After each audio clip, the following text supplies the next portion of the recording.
Warren rival for Senate race John Deaton argues for Coinbase in second challenge. Lawyer-turned-politician John Deaton further reinforced his credentials as an outspoken crypto ally on Friday, filing a friend of the court brief in Coinbase Inc.'s coin effort to get a higher U.S. court to rule on a central question about when a digital token qualifies as a security. A Republican lawyer and crypto defender who hopes to be Sen.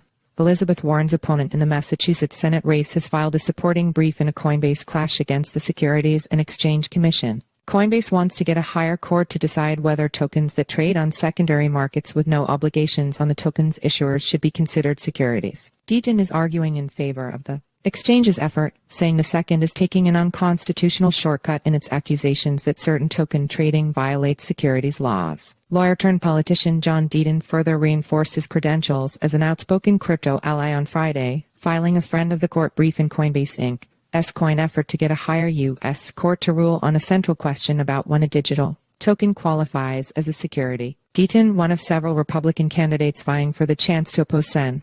Elizabeth Warren DMS, filed the amicus brief seeking to bolster Coinbase's argument in its fight with the Securities and Exchange Commission second. The exchange filed for a so-called interlocutory appeal earlier this month, seeking permission to get a separate ruling on a narrow legal argument whether a digital asset transaction that poses no obligation to the original issuer of the asset should be considered a second regulated investment contract. Deaton contended that the politically driven, compromised agency leans on its interpretations of the legal tool known as the Howey test to define tokens permanently as securities, which is beyond its authority. The Howey test is a transaction-by-transaction analysis, Deaton argued. There are thousands of digital assets and thousands, sometimes millions, of transactions occurring on various blockchains. Because of this inconvenient reality, the second adopted an unconstitutional shortcut by effectively saying all transactions of the tokens violate securities laws. The lawyer had similarly weighed in during Ripple Labs' clash with the U.S. securities regulator, establishing his reputation in digital asset circles. As a Senate candidate, he must still defeat a handful of Republican candidates in the September primaries before he can face Warren in the November general election.